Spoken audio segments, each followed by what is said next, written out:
Welcome to PsychicBent. My name is Carrie. And I'm Kim. We are two sisters wanting to help other psychics learn and grow in their abilities and to help educate about spirits, angels, and everything psychic. Hello, everyone. This is Kim. This time of year, Carrie and I have extremely full schedules, as I'm sure many of you do as well. So with that being said, we've decided to re-air two of our most popular episodes. This week, we will be re-airing the second most popular one, which is about the dark empath and protection strategies. So thank you so much for listening to Psychic Bent, and may your light shine bright. Welcome back, everyone.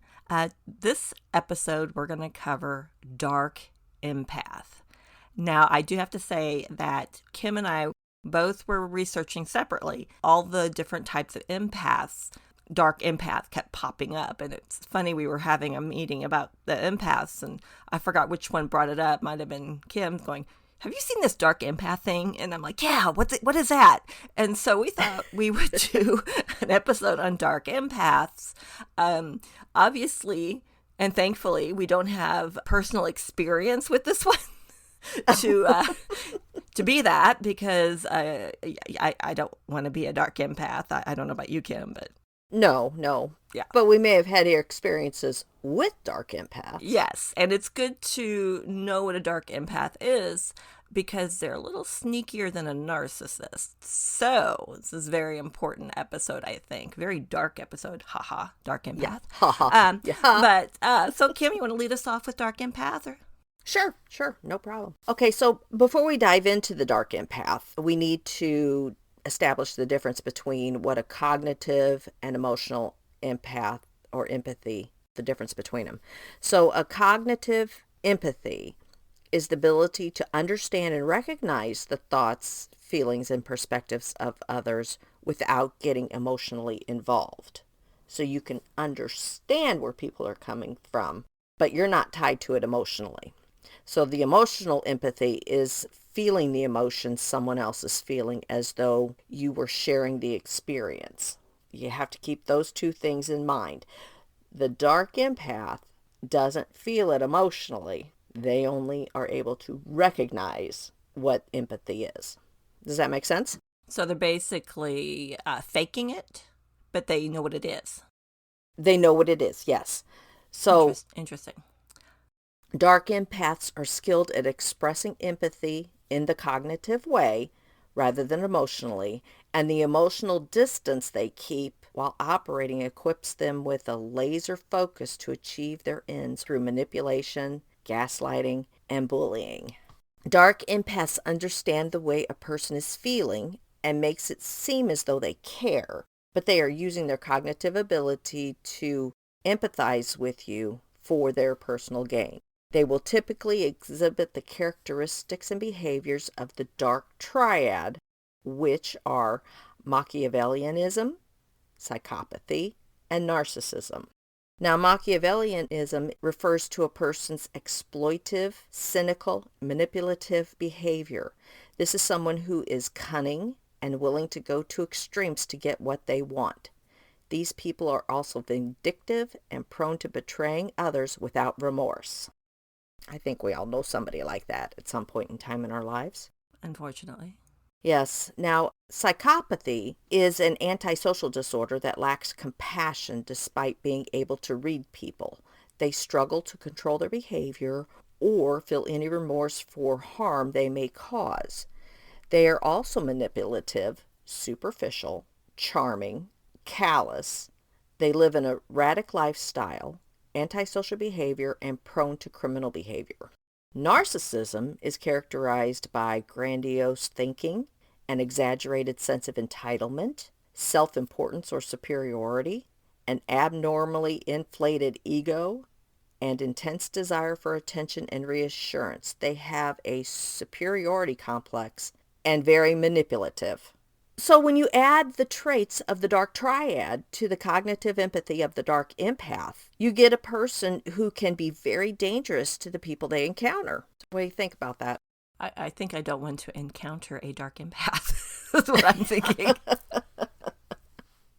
Okay, so let's go into some of the traits of a dark empath. They are very manipulative. A dark empath might use their ability to understand and manipulate the emotions of others for personal gain or to control situations. They may guilt trip you one day, making you feel like you're in the wrong for not playing to their tune. They may gaslight you if you confront them about their behavior, attempting to convince you that you misunderstood the situation.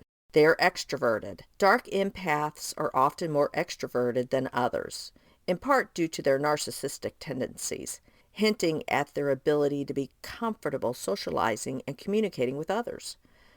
A combination of extroversion and high levels of cognitive empathy is extremely effective for forging connections with other people. These traits can have dangerous consequences for the people the dark empath encounters. They are sweet in public. The dark empath is sweet in public, but is cold in private. They know what people want to see, so they wear the mask of an empath so people will think highly of them. When behind closed doors, they drop the mask to reveal someone that is a cold, cunning, manipulative bully. Wow. Yeah. I don't like this already. I know. We're just getting started. I know. Okay, so they are keenly perceptive. High levels of cognitive empathy mean dark empaths are highly attuned to the way others are feeling and reacting to situations. They can use this information to endear themselves to potential targets, making it seem as though they're unusually understanding and caring. However, their desire to achieve their own goals is the only purpose and motivation of the dark empath. Any information they get through their high levels of perception, they can then manipulate others' feelings to give the dark empath what they are after.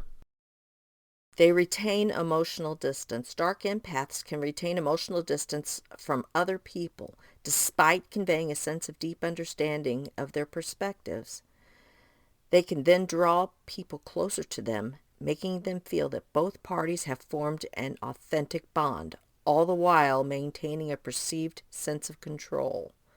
When they have ensnared the other person, they can manipulate them without genuine concern for that person's feelings. They go to the extremes to appear gallant, holding doors open for people, smiling, love bombing, and appearing to be like a Prince Charming type person. But behind closed doors, drops the act totally. People will not believe that the dark empath is abusive when they're in private. Did that make sense? Yeah. Okay. So you're reading all of these behavior traits, and I keep thinking, have I ever dated one? Was I married to one? I'm just like, no, okay. Just like, oh, I know. I'm just like, I do think I knew a dark empath. She was pretty manipulative, and I just always figured she was kind of narcissist. But some of this is kind of like, maybe that was her. Okay. Yeah, right? I mean, Yes. I can think of at least one person in my past as well that I think, yeah, wow, yeah, glad that didn't go anywhere. Yeah. Kind of thing. Thanks, Spirit. Yeah. Oh, it's crazy. So the dark empath makes jokes at the expense of others. The dark empath's emotional shrewdness means they know how to twist the knife. They tend to be sarcastic and to revel in making others the butt of jokes, especially if they've got an audience. Though they gravitate towards public embarrassment, dark empaths are still often able to present themselves as kind-hearted. They defend their own cruel behavior by insisting that they didn't mean it or that it was just a joke. Oh my gosh. Right? So they refuse to accept responsibility for their actions and behavior. When the dark empaths are called out for their actions, they tend to flip the narrative and gaslight the person they hurt, insisting there was never a problem or that person is really to blame. Because they're so manipulative, they often succeed in turning the problem around and convincing the other person that they've done nothing wrong. The The dark empath also will fake an apology in a way to make the offended person feel as though they are to blame for getting upset. Nuts? That is. Yeah. This empath may even act superior to the offended person by acting condescending and overly apologetic to the point where the offended person may be left feeling silly for getting upset at all. I can see how that would make you uncomfortable, because I hate it when people overdo things. Oh, I know. Okay, all right, you apologize. We're done. Move on. Right. Because Exactly. it does reek of insincerity when someone goes over the top. Mm-hmm. Yeah. I have to ask, what is love bombing? I have not heard that term. What is love bombing? It's when they are constantly sending you heart emojis, love emojis, calling you and telling you, oh, I can't live without you. You're the only one in my life. I love you so much. And So suffocating behavior. suffocating behavior. Okay. Yeah. Okay. Yeah. I would view that as suffocating behavior. But being the several types of empaths I am, that would just really drive me up the wall. Right. They're trying to draw you in, isolate you, and let you believe that you're the only one for them in the whole wide world and they can't stand life without you, kind of thing. Well, I'm glad to know that would annoy me to no end, so I'm less likely to be to be a victim to a dark empath, I think. Because anytime Right. someone's like that, I'm like, dude, step back. Like, what is wrong with you? Exactly.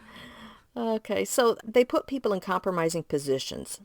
So dark empaths are master manipulators that know how to put other people in impossible positions to get what they want or just to see them squirm. They can seem charming and trustworthy when they want to be. They can elicit vulnerable information from people so that they take advantage of them later. Love bombing people is a very common way for the dark empaths to get close to someone in order to gain trust. They love to blackmail others. Because the dark empath has a vindictive streak, they can be cruel for the sake of exerting power. The dark empath tests the loyalty of people close to them by putting them in compromising positions or situations. They love gossip. Dark empaths gravitate to the rumor mill. Hearing gossip about other people makes the dark empath feel powerful. Knowing the seedy details of their friends' private lives may give the dark empath leverage to use against their friends if the need ever arises. They will always need something eventually. The gossip doesn't even have to be true. The dark empath will exaggerate the rumors and keep spreading them. They're kind as long as you agree with them. Dark empaths like to be in control. If there's any whiff of dissent between them and their friends or significant other, the dark empath may be prone to cruelty and vindictive behavior, either to punish the dissenter or to persuade them to change their tune. They might freeze you out or ghost you from turning on them, or they may become verbally or physically abusive. The difference between the kind persona and their true cruel persona is like night and day. It can change in a flash. They may even plant their heels over a silly topic, meaning anyone who disagrees with the dark empath may experience a sort of emotional whiplash. 1 minute, you're playfully debating the quality of a movie you watched or something like that, and the next, the dark empath is furiously berating you for disagreeing with them. I have witnessed something like that before. I still keep going back to the first husband. It's just like, huh. I don't know. Jury's Keep still out checking, on that girl. one. Jury's still out on that. Like, Keep checking. We're not done. Oh, gosh. You've already figured it out, huh? I'm not saying. Okay, so they have a massive ego. Dark empaths have unreasonably high self-esteem. Oh, gosh. That if they were knocked off the pedestal, it would pose a threat to their very identity. So dark empaths need to be the center of attention at all times. They refuse to hear criticism. The slightest negative feedback could send them into a vicious tailspin. They are likely to be overly defensive, hurl the criticism back at the person who made it, or become abusive. That ego. I know. Gets them every time. I'm like going, Okay, they feel threatened by other people's achievements. Dark empaths tend to view success as zero-sum game, which means if their friends accomplish something, it takes away from the dark empath's accomplishments. While they appear to be supportive and charming when a person in the dark empath circle gets a promotion or award, inside they are seething and looking for ways to undermine the success. The dark empath will likely pout or turn the focus on themselves when a significant other has success, or they may state that the person didn't deserve what they got. They may also downplay this success to make it seem less impressive and boost their own sense of superiority. Okay, so they judge themselves critically. Dark empaths can exhibit a unique form of self-criticism.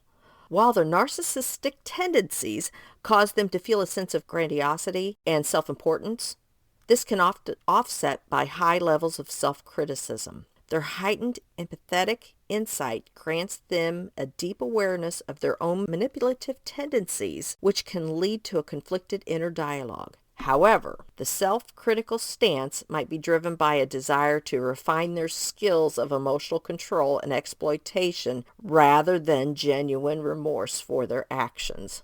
Crazy. Dark empaths combine the traits of empathy and manipulation, making them a unique and potentially dangerous personality trait. They often exhibit extroverted behavior and exceptional social skills, but may exploit vulnerability rather than fostering genuine connections.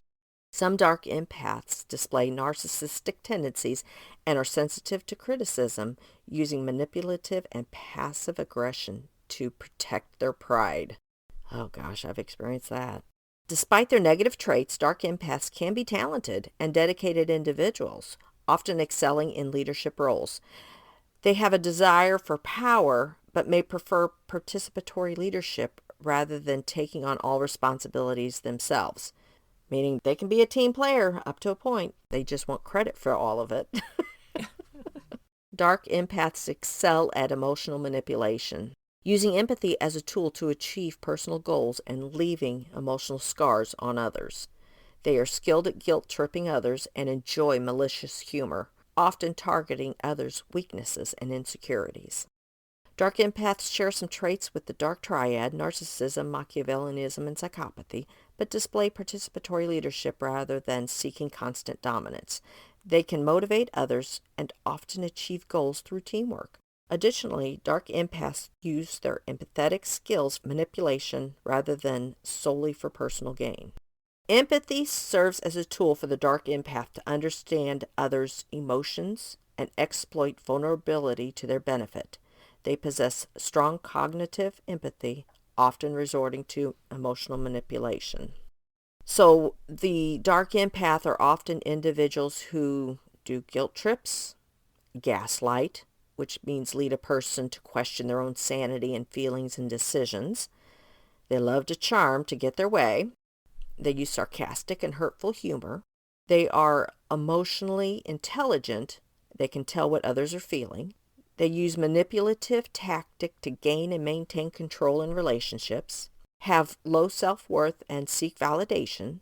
They struggle with anxiety and depression, believe it or not. They behave vindictively, and they talk about others behind their backs.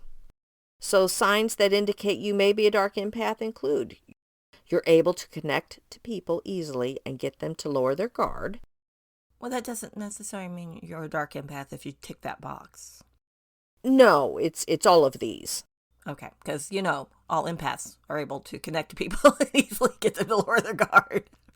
Yeah, and get them to lower their guard, but this dark empath is doing it for manipulative reasons. Mm-hmm. You're able to read people and understand what they may be thinking and feeling in a given situation. You don't handle criticism well. You have low self-esteem. Now, just because we say these things, I suffer from low self-esteem at times, but I don't feel that makes me a dark empath. This Right, is I just think a everybody combination does. of... Right, Yeah. exactly. Yeah. You love bomb a partner to draw them into the relationship with you, and then you stop the affection and attention. You use gossiping and bullying to get what you want.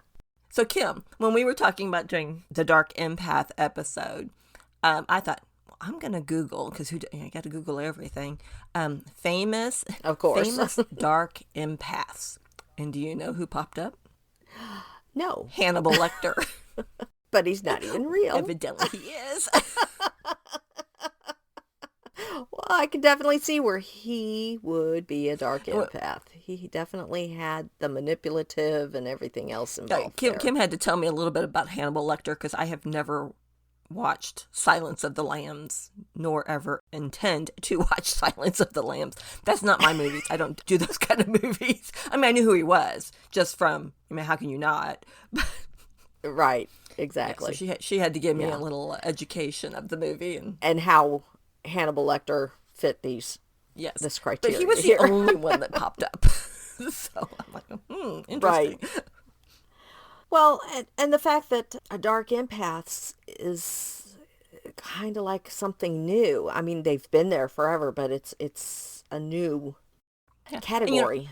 And the field of psychology and psychiatry is taking this into consideration. They're actually researching this. And I did see some articles that said it's not even a real thing. I did see that too. But from what, I kind of think it is a real thing. That's just me. But, if this doesn't resonate with y'all, and there's those that don't agree, and that's fine. That's okay. Exactly. Just don't be a Hannibal Lecter. Right. Or date one. Right, exactly. So, how to deal with a dark empath. If you begin to suspect that someone in your inner circle is manipulating you, it is crucial to address this hunch in order to protect yourself from any further damage. Set boundaries between yourself and the person in question, and limit their access to personal information about yourself going forward. This may prevent them from using that information to manipulate your feelings or gaslight you. Something popped into my head when you were just going over that. That's a very good point. But it would be kind of fun, though, if you suspect someone, to give them false information. Oh, that could be kind of fun. Because if you have to... That could be kind of fun. This is someone that you have to come in contact with. Like someone you work with or a family member or whatever. Mm-hmm. That's a good way to test. Give them misinformation and see what they do with it. And then you could easily say, well, that's not true. Where'd you get that? Well, true. That's true. Yeah, you could do that. That's just what popped into my head. But I do have a weird sense of humor, and I thought that would be kind of fun to do. Yeah, definitely would be kind of fun to do, but you got to be careful with that, though, too, because they can become very abusive and angry when you call them out. So you set boundaries. Establish and communicate firm boundaries with the individual. Be clear about what behaviors are unacceptable and what you will not tolerate. By doing so, you preserve your self-esteem and give yourself the best chance of experiencing happier outcomes. Stay emotionally grounded, maintain independence, and limit contact. Recognize your own emotions and vulnerabilities and shield them from the dark empath. Maintain distance from their emotional support and reach out to a trusted loved one to aid in this pursuit. Limit contact with the dark empath, and if they continue to bother you, do not hesitate to call the police, because you really do need to protect yourself, not just emotionally and spiritually, but physically, financially. So much damage that someone could do to you if you let them in and they have this type of personality. They could take over your finances. They could take over whatever they want. Seek support from your network. Discuss your concerns with trusted friends, family members, or a therapist. They can provide an objective perspective and guidance. Get therapy. If you feel your sense of self has been compromised by the impact of a dark empath in your life, getting professional help may be of great value. Get a doctor's appointment with the aim of a referral to a therapist who can help you cope and move forward in life. I can't even imagine the mental destruction that could take place from a dark empath. Well, I know from an abusive standpoint, that's good advice as well. If you're in any kind of relationship, verbal, physical, whatnot, you should always get that help. Right.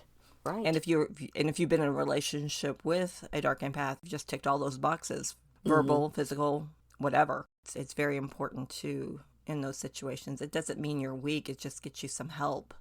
Right. And let you'll say things that you wouldn't say to your family. Yes, you would be more honest with Yes. a third party, neutral person. Yeah, exactly. Because you're going to need that hand up. You're going to need somebody to help bring you back up to where you love yourself again and such. It's very important. If you don't build yourself back up and get to where you were, then that leaves you open to attract like or worse. You know Yes, what I'm saying? exactly. So, Yes. because your vibration obviously is not where it should be. Right, right.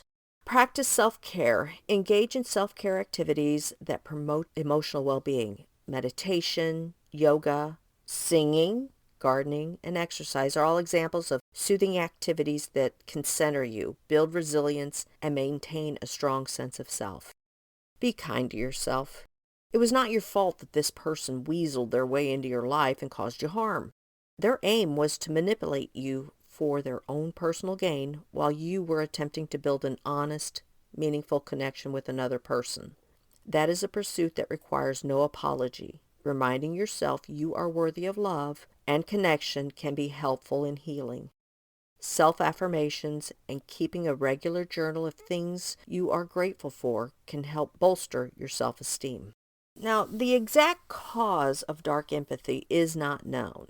It may involve a combination of psychology, genetics, environmental factors, and can vary from person to person.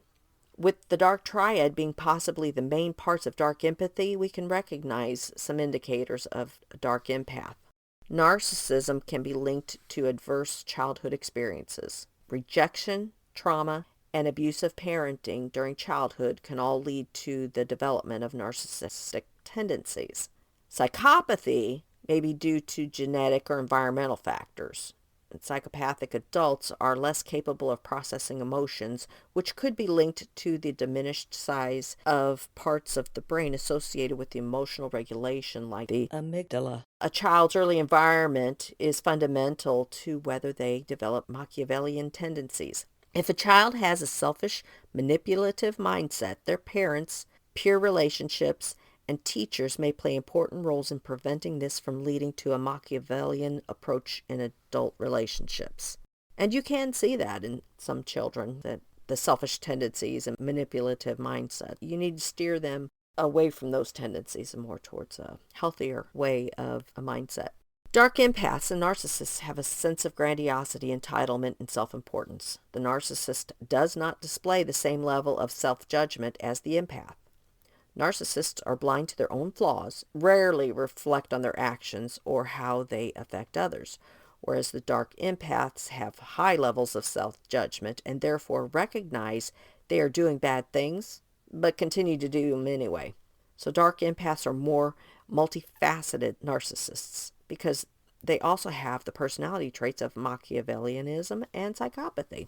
There's a difference between the dark empath and a psychopath, and that is the psychopath has a complete lack of cognitive empathy.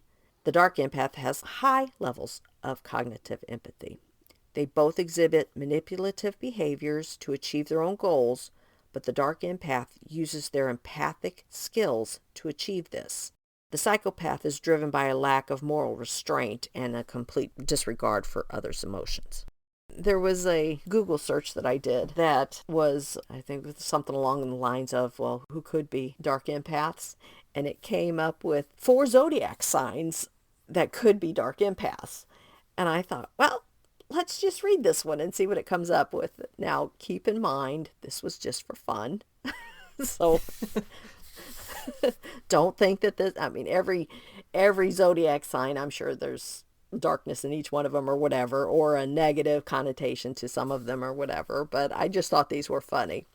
So the Gemini, which is the air sign, twins is a symbol of duality, seems to have 2 different personalities and a tendency to use manipulative tactics to get their way. Emotional, angry outbursts, doesn't take accountability for their own actions, rarely admits to being wrong, and material possessions important, and skilled liars. So that's what it said about Geminis. Oh my gosh. Yeah. Mom was not a dark Mom was empath. not that. No. Yeah. And Mom was a Gemini. Yeah. So the next one was Scorpio. It's the darkest sign of the zodiac. Plays in the darkness, participates in taboo practices, may lack integrity, emotionally manipulative, expert gaslighter. I would like to point out that usually the description of your zodiac sign is spot on. Not in this Right. case. But not in this case. Not in this case. We're not making fun of following zodiac signs. We're making fun of this. Right. And the Virgo, it's an earth sign. They desire to control. They're wolf in sheep's clothing.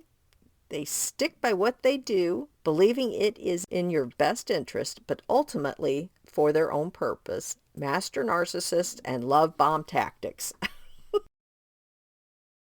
So you're saying if you're single, avoid a Virgo. Yeah. Is that what you're saying? That's what this said. Okay. But you're not saying that. All right. I'm not saying any of this. Okay. Sagittarius, fire sign. They're corrupt guru, coming across as most spiritual or woke, then charming you until it's too late. They're transactional relationships. Philosophical, they make you question your own truth. They are not aware of their own truth and continue to be self-righteous while seeking new victims.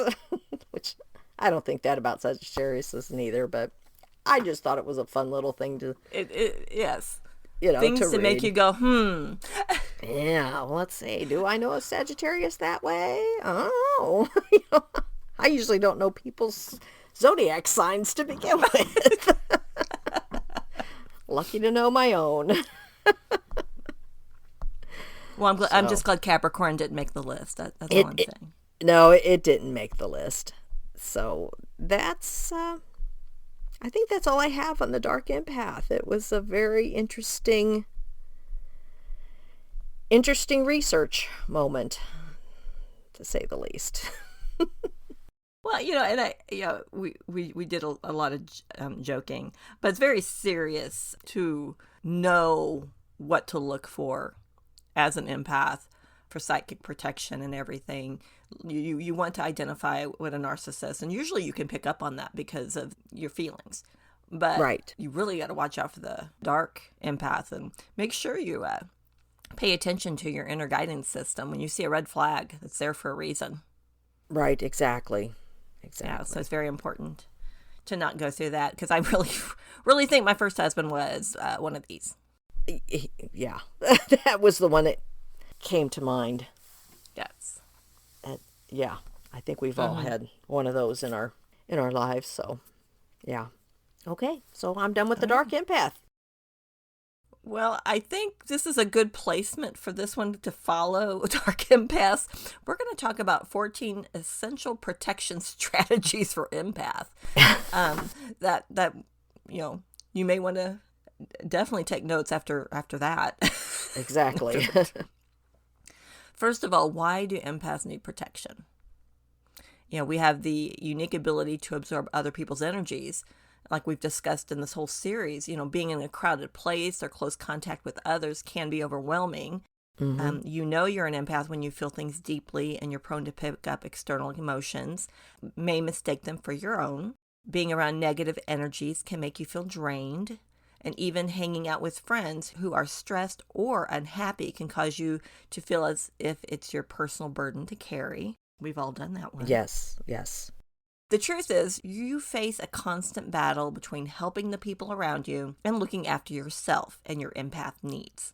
This is very important. Yes, it is very. And that's why you need to protect yourself as an empath. Otherwise, you're in for an emotional roller coaster, and it is not a fun ride. No, it's not.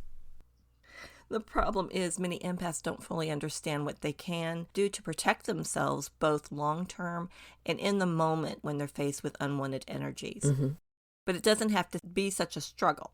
If you only take the time to practice some of the strategies I'm going to mention, you'll be a much more happier, balanced empath, I hope. Well, it couldn't hurt. Let's put it that way. It could not hurt, no. So number 1, cut out energy vampires. So very important. Mm-hmm. So let's start with a protective step that can make all of the others fall into place a little easier. Cutting out the energy vampire, number one. We all have them. Whether it's your boss at work, your sibling, or an old friend, an energy vampire is simply someone who makes you feel drained after being around them. Okay. Energy vampires don't always realize they're doing it, although some do. Right. But unconsciously, they suck your precious energy to the point where you feel extremely tired and weak. Raise your hand if that's happened to you. Yeah, that has happened to me. Can I raise both hands? And you can raise both hands. I can't see, so it's okay. Okay.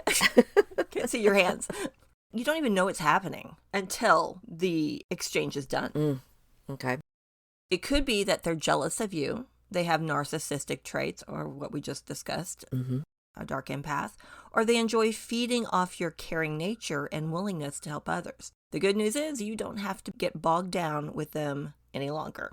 The great way to protect your empath needs is to cut out any energy vampires that you can, because let's face it, you've got better things to do than have your day ruined by one of these types of people. Yeah, definitely. And for the ones who you can't, close family, a colleague, try to set healthy boundaries in the relationship. Okay.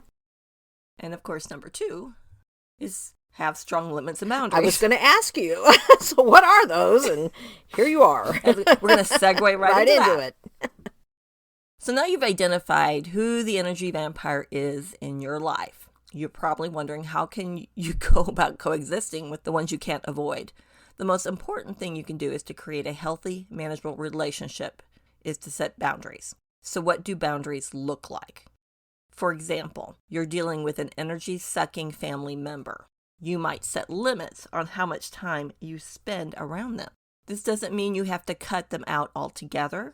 It just means that you're not going to hang out on a regular basis, and you need to stick to your guns about that boundary. Yes.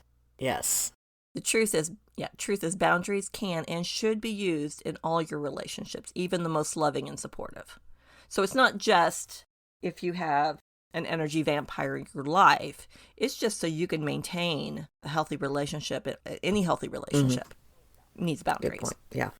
Boundaries help relationships and friendships flow much more smoothly because both people know what is acceptable and what isn't. When thinking of what boundaries you want to have in place, ask yourself these questions. What am I willing to put up with? And what crosses the limit? I think it's very important. A lot of people don't know how to set up a boundary, and people are constantly, as an empath, taking too much. Right. They're just taking too much of your energy. So what are you willing to put up with? And what crosses the limit for you? And that's going to be different for each person. Who do I need to set boundaries with the most? So you need to identify, who do I feel very drained after being with, or who is exhausting to be around? Okay, so that's the person you either A, cut out of your life, or you set up boundaries where we're only going to get together when I feel comfortable with getting together or when it's necessary. Right. What am I comfortable saying yes to, and what do I want to say no to? And I think saying no is the hardest thing for empaths. Oh, it is so difficult because you don't want to hurt the person or offend them or whatever. Yes. But saying no is okay. It's okay to say no. And it's empowering. Yes. And as setting boundary-wise, it's letting the other person know that, okay, I'm going to tell you no on occasion. So it's nothing personal. I'm telling you no. And they will respect that if they're not a dark empath or narcissist, right. or whatever. Yeah. If they don't respect that, then really you need to reevaluate that relationship. Right. know? I've learned to say no more than I used to. It's, you get used to it. Yeah. You're like, no. I'm trying. I'm working on it. I know you are. You came to mind on that one. I know. Yeah. The stronger you are with yourself and your boundaries, the more successful you'll be at getting others to respect them. So get them clear in your head first and make a list if it helps to remember them. Good advice, sir. Number 3, and this kind of goes with letting go of your fears, which we talk about a lot, is be upfront with your empath needs. If you're an empath and people around you don't know you're an empath, they don't understand what you really need from them. A big part of being able to set boundaries involves knowing what your needs are before you can even decide how to look after them. As an empath, you're already aware that you pick up on energies much more than others and that you're more sensitive to certain stimulations. Have you identified what exhausts you and what energizes you? Are you in touch with your emotions and able to identify triggers? Once you've reflected on what your unique empath needs are, you need to convey them to your loved ones honestly and without holding back. Even with the best intentions in the world, your partner, parent, or friend may simply not understand what you're going through, or by being upfront with them, they help create healthier relationships. Find your voice, speak up if something doesn't feel right, and don't be afraid to explain how you feel in certain situations. Those are kind of huge, aren't Right, they are. Communication is so important because they're not going to know. If you've never sat down and talked to them about this, they are not going to know, plain and simple, No. So communicate.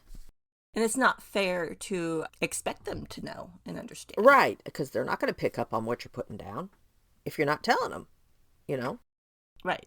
because they may not be, No. they may not be in touch with their selves, Right.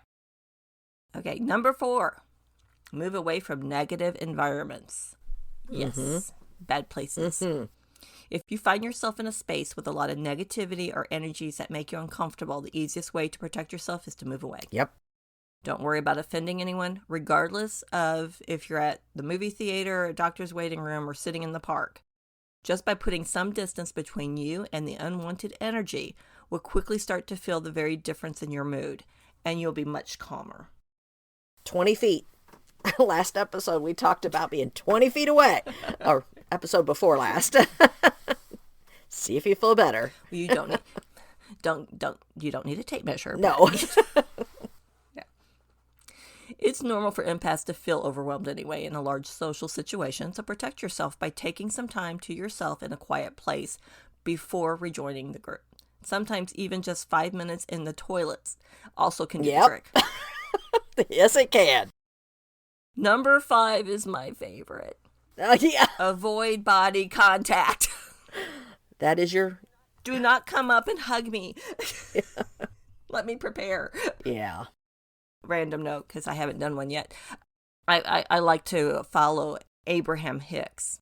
And during one of the talking episodes, they were saying how people come up to them during a break and they want to hug Esther.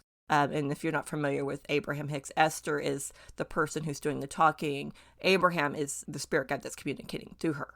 Oh, okay. Interesting. So so it's Esther. And so they want to hug Esther, but they always say no because it changes Esther's energy when someone gives her a hug. Oh, interesting. Yeah, so I thought that was rather interesting. And if you're not familiar with Abraham Hicks, YouTube podcasts are all out there. Very interesting. If it may not resonate with you, and it does, or if it does, great. But I just enjoy listening to Abraham Hicks. Okay. All right. So just as you might avoid certain places, it's also okay to say no to hugs, kisses, or handshakes with people who make you uncomfortable. Energy can easily pass through you when you touch others. So it's possible that a hug meant to console a friend can easily result in you absorbing their emotions. Mm-hmm. Now, that's not to say you have to be heartless or avoid hugging a friend in need, but it's good to be aware of when to keep it brief and when it's okay to have a longer physical touch. And it's just as importantly, physical touch is an essential part of all relationships, so don't hold back unless you're picking up bad vibes. So people I know really well, if they suffer from depression, I limit my body contact. Oh, yeah, so you don't pick it up, yeah. So you don't absorb it, yep. Right. Yep. So and I do have a friend that suffers from severe depression. She cannot help it. It's just what she suffers from. But I do keep a distance with physical contact. And this person is a hugger. Oh. so I had to set that boundary early on. Right. Yeah. I mean, at Christmas time, I gave them a hug because they needed it. And she was totally so shocked and made a big deal out of it. I'm like, well, don't get used to it. They are few and far between. Yeah. But people that know me well know that I don't, I don't hug me and don't touch my gemstones that I'm wearing. This is, if you've met me, you know me, you know those are the rules. Exactly. And so when I go to hug someone that knows my boundaries, they're like, oh my gosh, you're giving me a hug. Yeah, don't get used to it. The situation calls for it. That's right. Yeah. Practicing detachment would be number 6.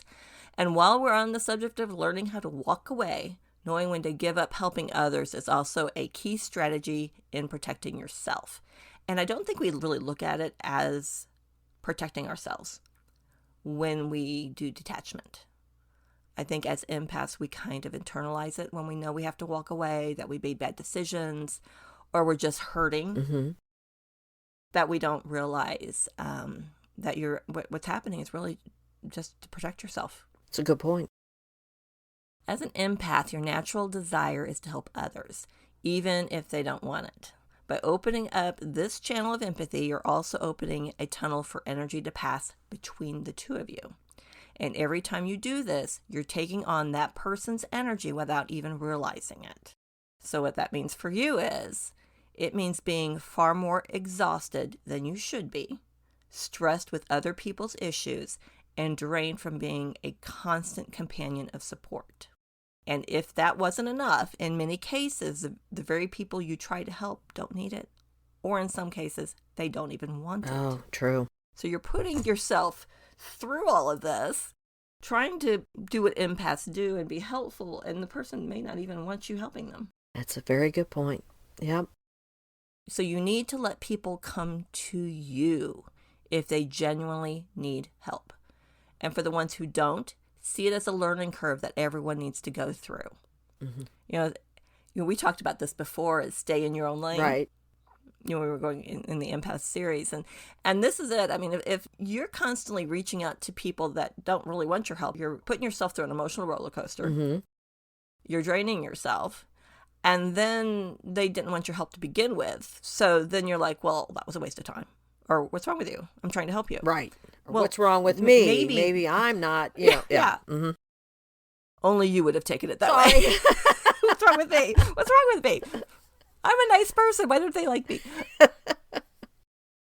But, the whole point is this might be part of their path, what they're going through. This might be something that they need to go through to get to where they need to be. Right. Right. So sometimes it's best to wait and let someone come to you. I have a dear friend, and when she needs to hear the truth, this is what she told me the other day. Well, I need to hear the truth, so I'm calling you. I'm like, all right. Okay. Here we go. Are you strapped into your seat? Yeah. It was where she was at a point and she knew that she could call me and I was going to be truthful with her and not always sugarcoating, depending on the situation. But I could constantly hound her about what she needs to do, and what she needs to do. And she's not going to listen to me. Right. Because she's not ready. Right. But if someone comes and approaches you and they're ready to hear or possibly hear what you have to say, you just have it's just less draining for you as an empath. Gotcha. All right, now we're going to do number 7, visualize protection. Kim has heard this one, many times? Many times. I think I'd be an expert at it by now. The easiest and quickest way you can block out unwanted energies, all just by using the power of your emotions. The next time you're stuck with an energy vampire or sat next to a negative energy on a bus or in a movie theater and you can't really move, picture a large protective shield around you. Now, I do a bubble. I do a white bubble. That's what I visualize. So what is easiest for you? A protective shield.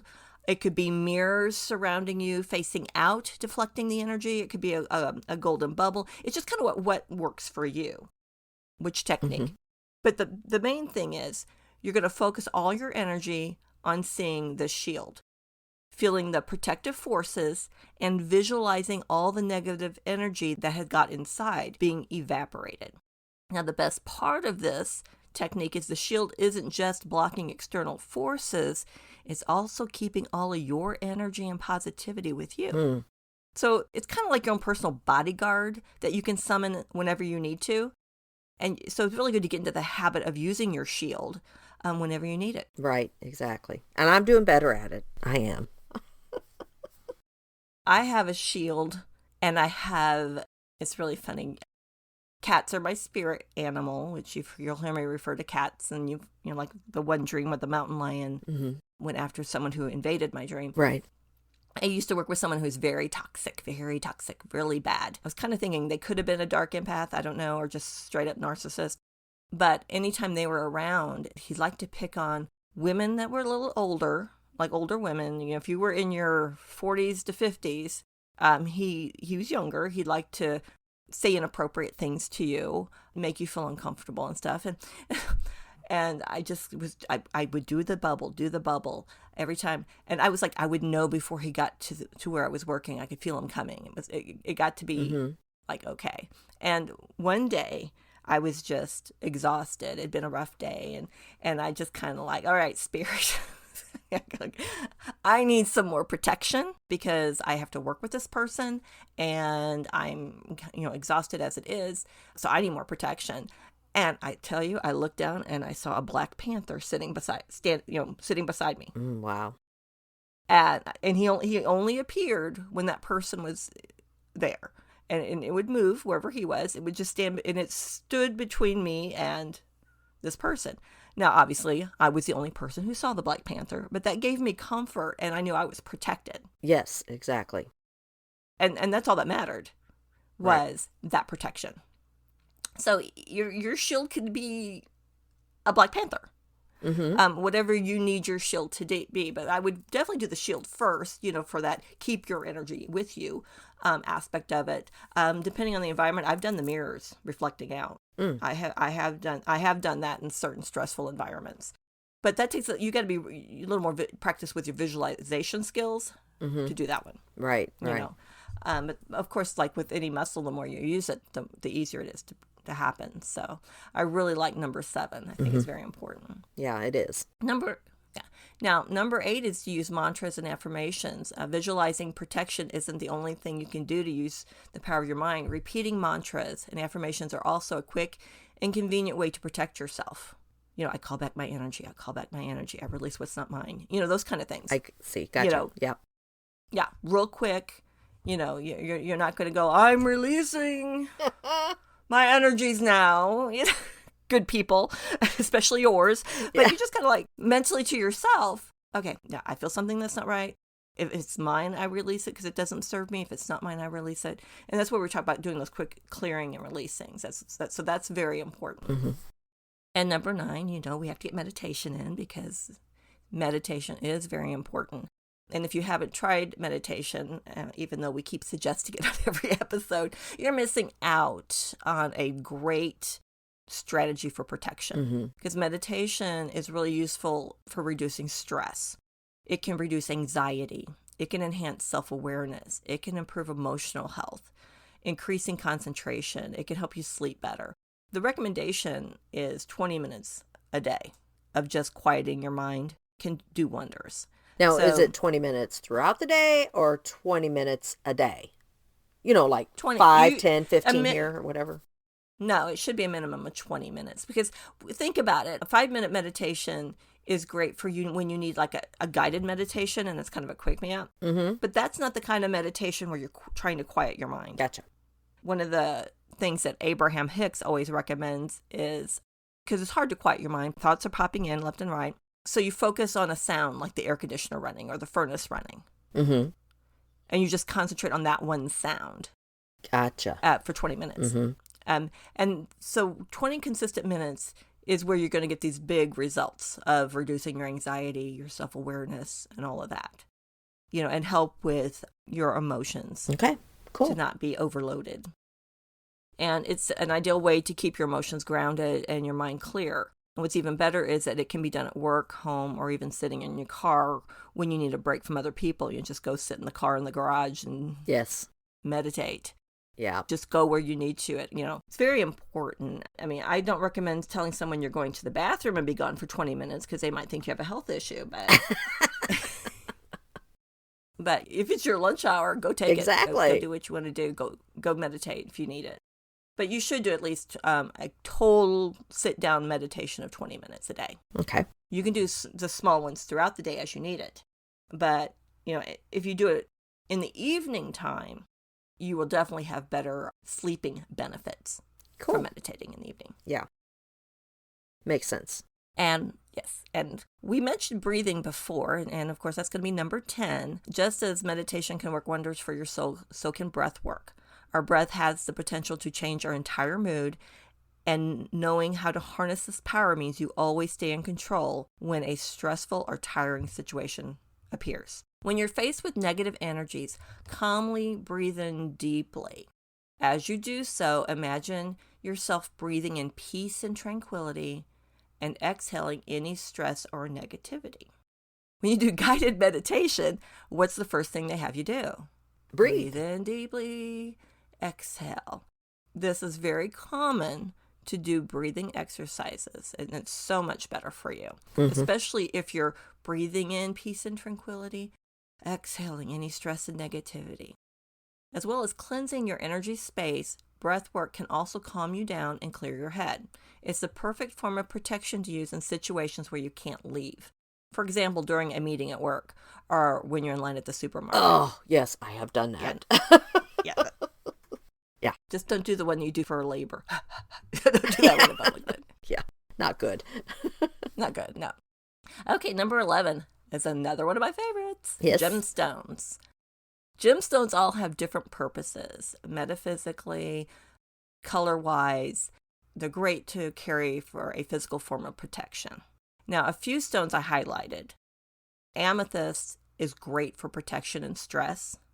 Moonstone is very soothing, calming, and a great stone for travel. Rose quartz promotes self-love and is a love stone, and I think that stone is very important to have. I have one of those on my bedside table. Oh, okay, cool. Shungite kills bacteria and viruses and is grounding and protective. Labradorite is a powerful protector. You regain energy while aiding the body and spirit in its self-healing.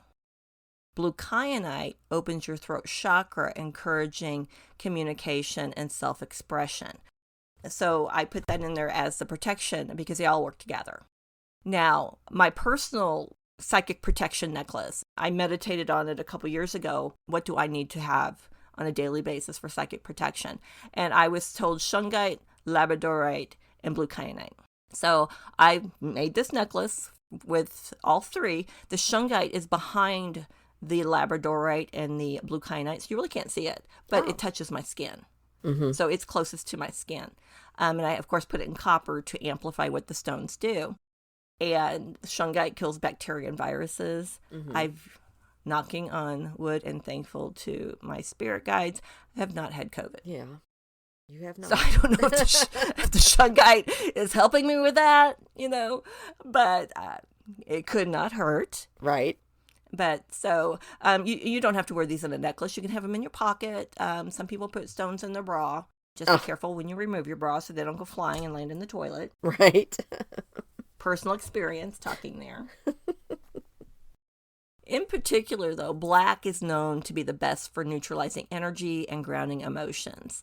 Perfect for empaths who need to block out external emotions and rein in their own emotions. So you could also do stones like black kyanite as well. There's black tourmaline, which is very grounding. So you've got many options.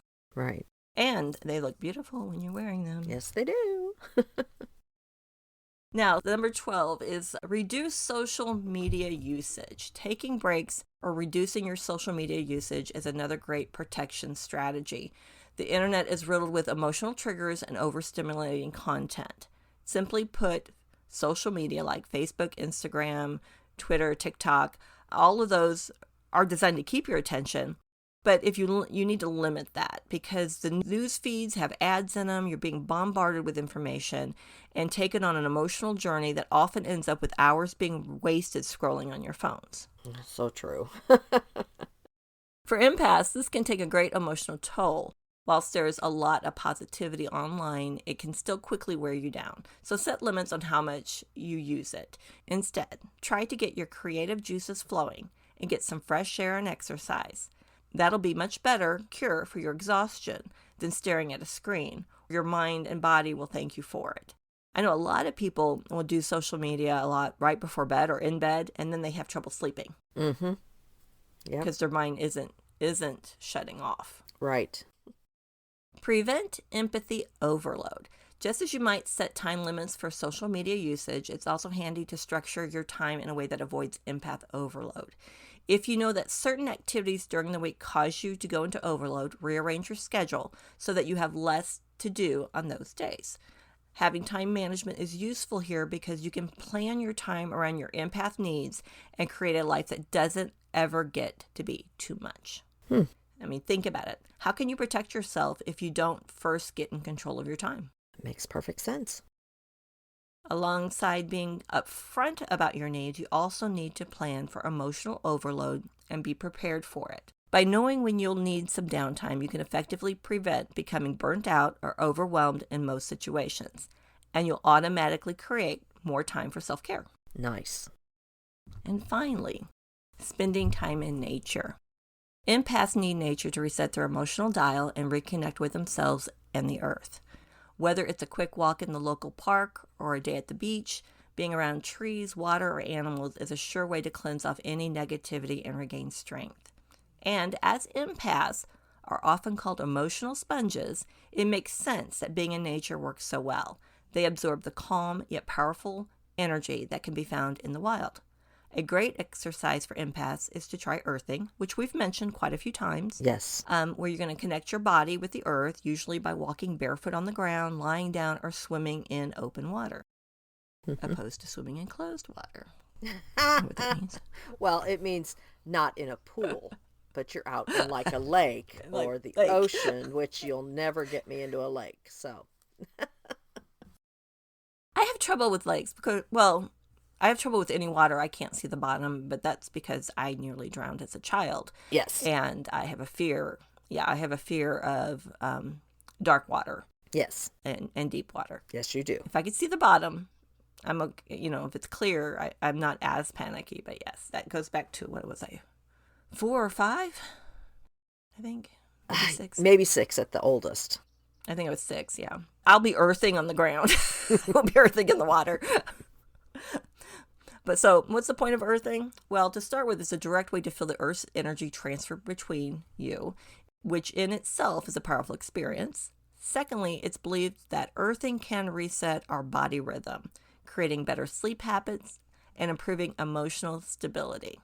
And if there wasn't enough, earthing can also reduce our stress levels and have a positive effect on tension and pain within the body. That all makes so much sense. So what's very important is understanding your empath needs. So now we've covered the top ways you can protect yourself as an empath. We're going to take a step back and recognize why you need to know yourself first before you can protect yourself. You need to first embrace who you are as an empath and be upfront with yourself about your needs. Otherwise, you'll be blindly neglecting areas in your life where you need protection. We've all done this one. Mm-hmm. Not realizing our needs. And that was kind of why we put this behind the empaths and not in front of the empath series, because you have to see what kind of empath you are. Right. And then you have to know how your needs are going to play out. What do you need? Mm-hmm. And your needs might change. As you psychically grow, your needs might change. So you may have to re-tap into, okay, what are my needs now?